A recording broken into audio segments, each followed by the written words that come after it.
On December 2nd, 1985, an old man died of cancer in a Queens hospital. Checked in under a fake name he had been using for decades, the papers called him the reputed number 2 of New York's most powerful crime family. 14 days later, 2 men were shot dead on a Manhattan sidewalk outside a steakhouse, and John Gotti became one of the most famous gangsters in American history. Those 2 events are not a coincidence. The dead man in the hospital is the reason for the men on the sidewalk, and the movie about Gotti barely mentions him. New York City, 1914. A boy named Aniello Dellacroce is born to Italian immigrants in the tenements of Little Italy, and somebody decides the name is too much of a mouthful for America, so they call him Neil. Nobody points this out, but Dellacroce translates to of the cross. His whole life, the newspapers would play with that.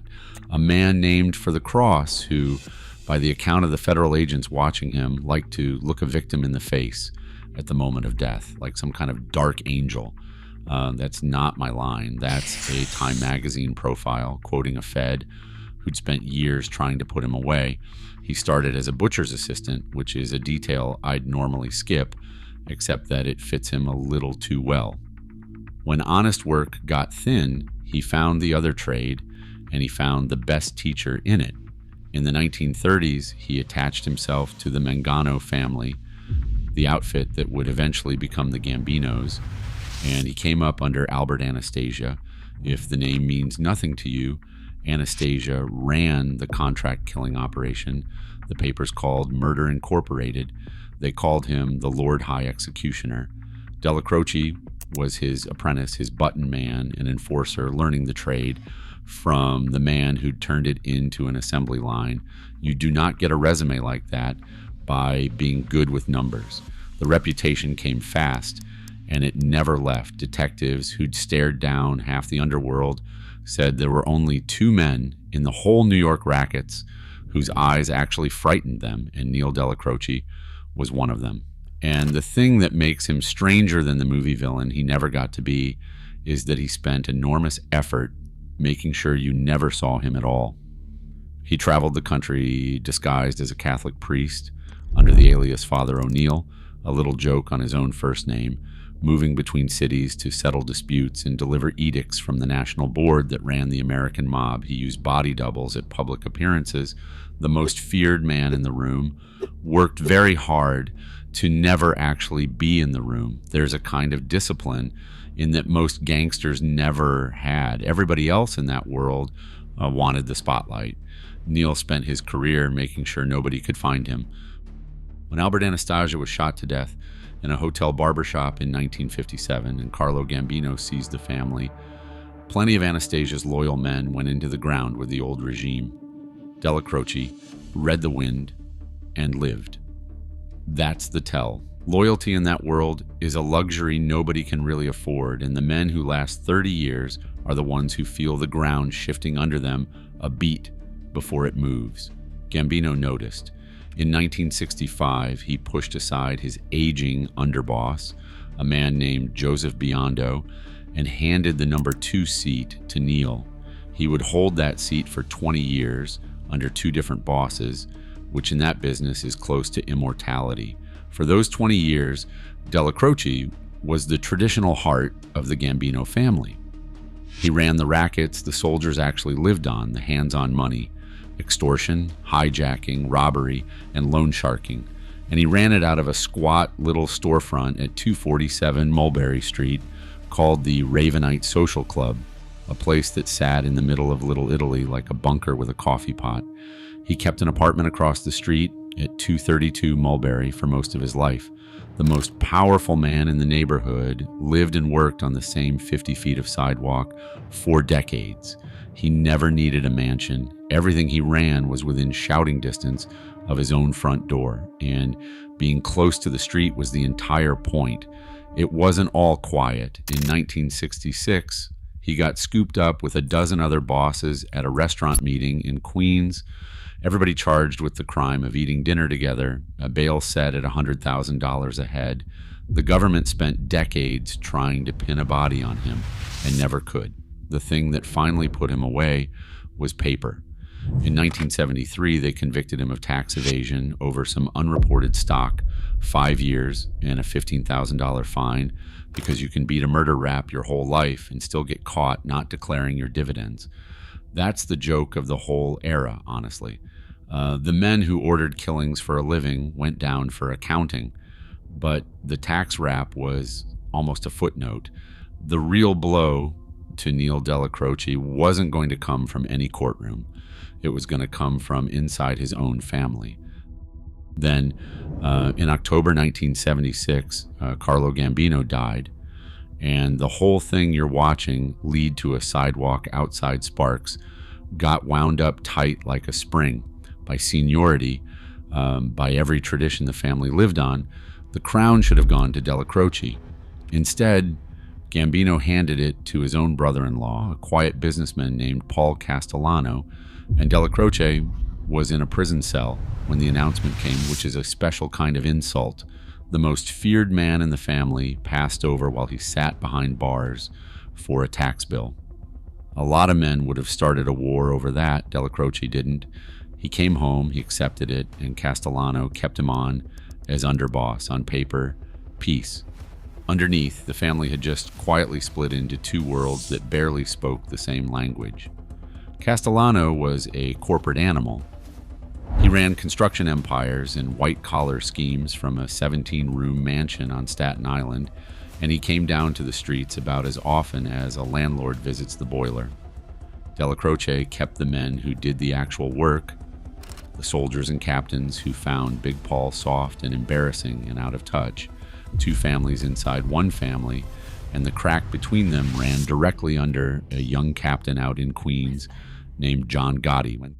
This is where the movie finally meets the truth and then strolls right past it. Gotti got his start under a capo named Carmine Fatico, running a crew out of a club in Ozone Park. But the man Gotti wanted to be wasn't Fatico, and it sure wasn't Castellano. It was Dellacroce. Gotti would drive into Manhattan to brief the old man at the Ravenite, and the two of them fit. They had the same temper, the same big mouth, the same weakness for a bet, and for a beating. Dellacroce took to him, promoted him, made his crew the biggest earners he had. He protected him, and most important, he restrained him. Stacy Keach plays this exact man in the 2018 film as a warm father figure who gives Gotti some advice and then dies. That's not wrong. It's just about 4% of the story.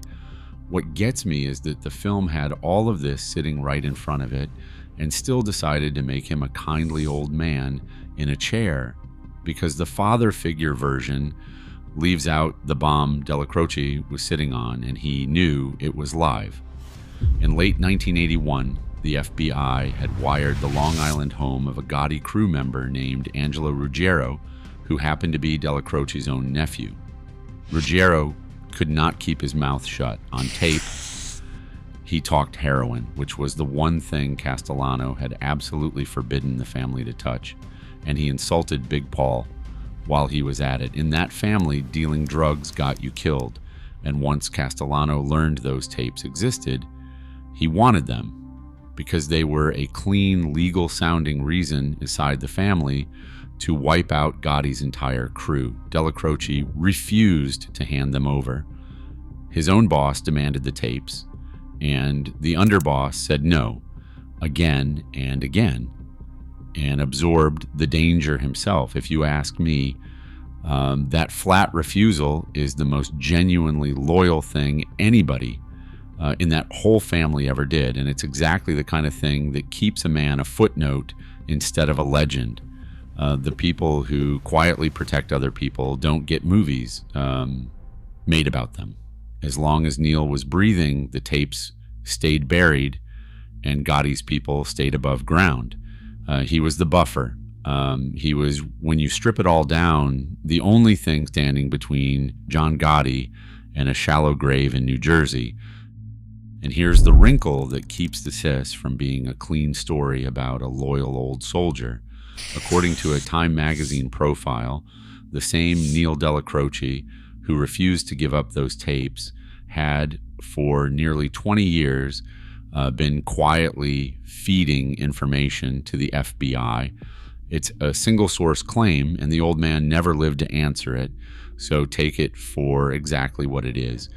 But if time has it right, it doesn't make him a rat so much as it makes him the most careful man in the room. He shielded Gotti's crew from Castellano. He kept the commission's secrets. And on the side, he kept a line open to the one force that could bury every last one of them. That isn't loyalty to any side. That's a man making sure every side needed him breathing. It fits him better than the father figure version ever did. If you like the real machinery under these stories, the part the films sweep off the floor, go ahead and subscribe, because what's coming is the 14 days that rebuilt the American Mafia. While Dellacroce was holding that line, something else was quietly working against everybody, and it wasn't a rival or a prosecutor. It was his own body.